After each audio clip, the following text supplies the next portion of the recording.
Hello friends, मैं self Saurabh Singhal. आप RKS live application देख रहे हैं। आज अर्जेंटीना का सोयाबीन का क्रशिंग का डेटा आया है। तो मई में जो क्रश हुआ है वो अप्रैल से ज़्यादा रहा है।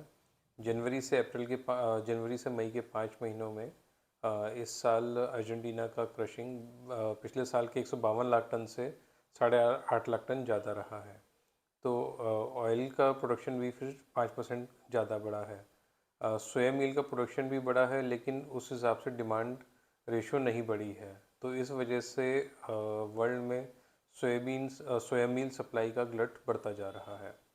उसकी बात करें सनफ्लावर की, तो अर्जेंटीना में इन 5 महीनों में जो क्रशिंग हुई है सनफ्लावर की वो ज़्यादा हुई है। और जो प्रोडक्शन है सनफ्लावर तेल का वो पिछले साल से करीब 12.5% ज़्यादा रहा है। लेकिन मई अंत का जो स्टॉक है वो कम रहा है, क्योंकि इस समय सनफ्लावर ऑयल में अच्छी डिमांड बनी हुई है। वहीं दूसरी तरफ आज गापकी ने अप्रैल का भी पाम ऑयल का डेटा जारी करा है, जो लगभग एक शॉकिंग है।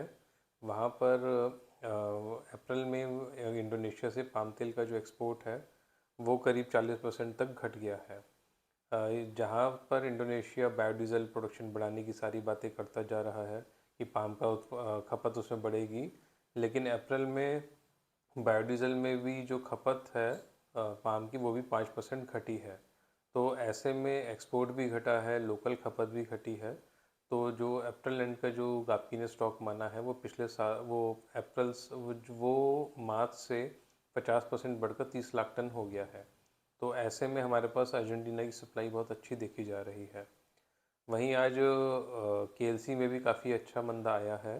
वो तो जो आपका इज़राइल और ईरान का जो वॉर चल रहा है इस पे उठापटक काफ़ी है। अब जो सीज़ फायर हुआ था उस वजह से पेट्रो भी काफ़ी टूटा है, जिसका असर शिकागो पर भी पड़ा, केएलसी पर भी पड़ा। लेकिन कल रात को जो शिकागो 135 पॉइंट घटा था, उसके बाद भी जो अर्जेंटीना का एफओबी है वो एडजस्ट होकर वहीं का वहीं रहा। तो एफओबी में कोई फ़र्क नहीं पड़ा है। तो तो ट्रेड को ये देखना है कि हमने सीबॉट को नहीं देखना, हमने अर्जेंटीना के प्रीमियम और डिस्काउंट्स सोया के सामने शिकागो सोया के सामने देखने हैं, वो इम्पोर्टेंट है।